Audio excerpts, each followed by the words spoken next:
O Evangelho segundo Mateus.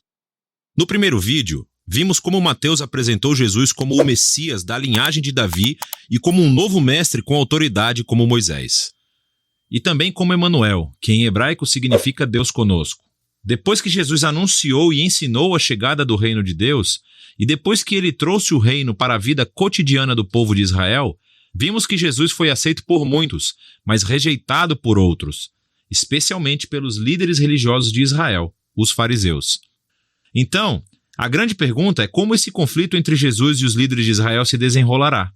A próxima grande sessão, capítulos de 14 a 20, explora todas as diferentes expectativas que as pessoas têm sobre o Messias. Então Jesus continua curando pessoas enfermas e 2 vezes ele até milagrosamente fornece comida para as multidões no deserto. Uma é composta de judeus e a outra é uma multidão não judia. E esse sinal é muito semelhante àquilo que Moisés fez por Israel no deserto. E assim todas essas pessoas estão empolgadas com Jesus. Eles acham que ele é o grande profeta e o Messias, mas não os líderes religiosos.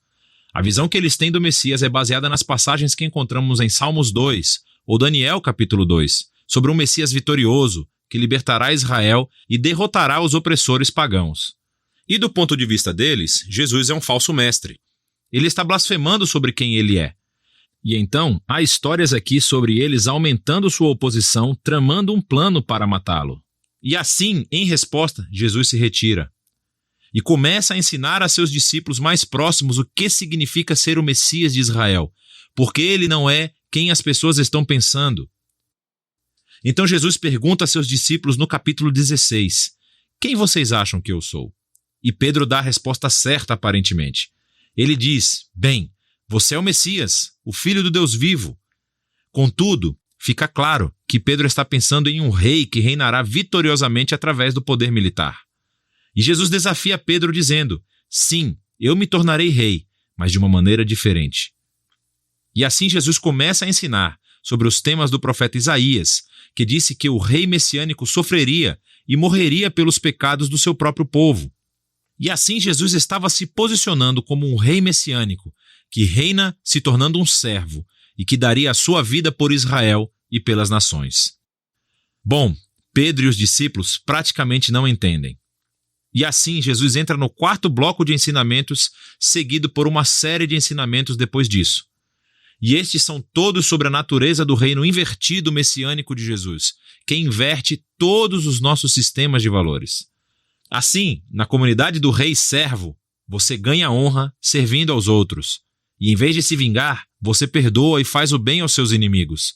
E no reino de Jesus, você ganha verdadeira riqueza, dando a sua riqueza aos pobres. Para seguir o Messias servo, você deve se tornar um servo. Na próxima sessão, vemos os 2 reinos entrarem em conflito, o reino de Jesus e o do líder de Israel. Jesus vem a Jerusalém para a Páscoa, cavalgando em um jumento, e as multidões o saúdam como Messias. E Jesus imediatamente marcha para o pátio do templo e cria esse enorme alvoroço que interrompe os sacrifícios diários. Suas ações falam mais alto do que suas palavras aqui. Como rei de Israel, Jesus estava afirmando sua autoridade real sobre o templo, o lugar onde Deus e Israel se reuniam.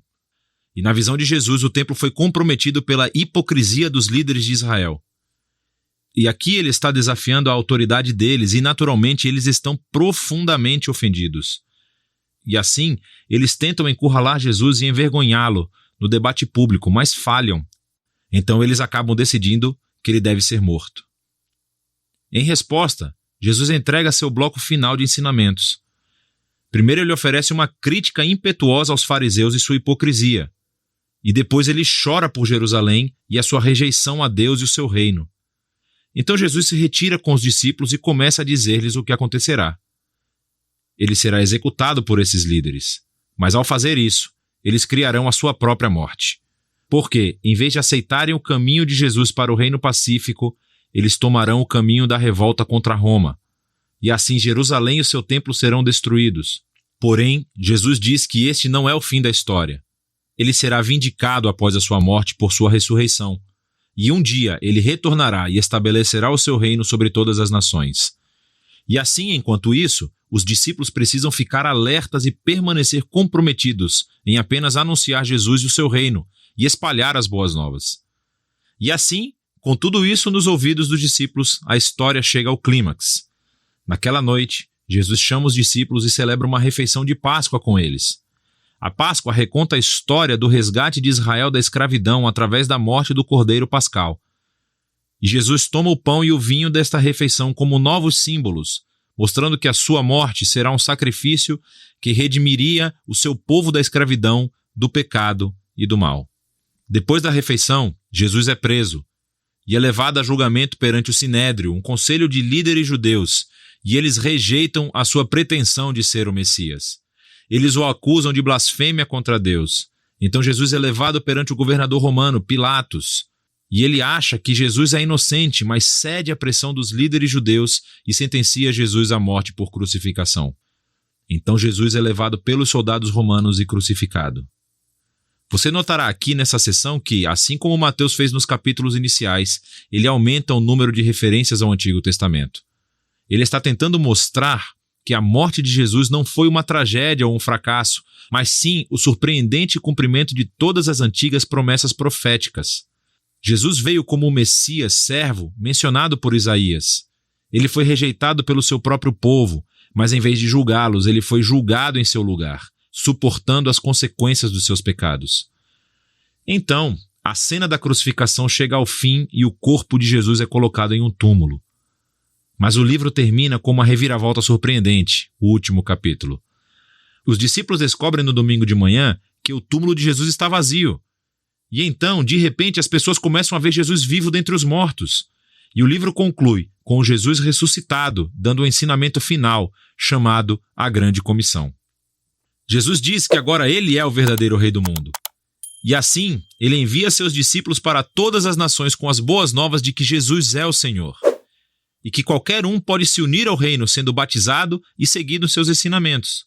E ecoando de volta até o seu nome Emanuel, Deus conosco, do capítulo 1, as últimas palavras de Jesus no livro para os seus discípulos são: eu estarei com vocês. É uma promessa da presença de Jesus até o dia em que ele finalmente retornará. E este é o Evangelho segundo Mateus.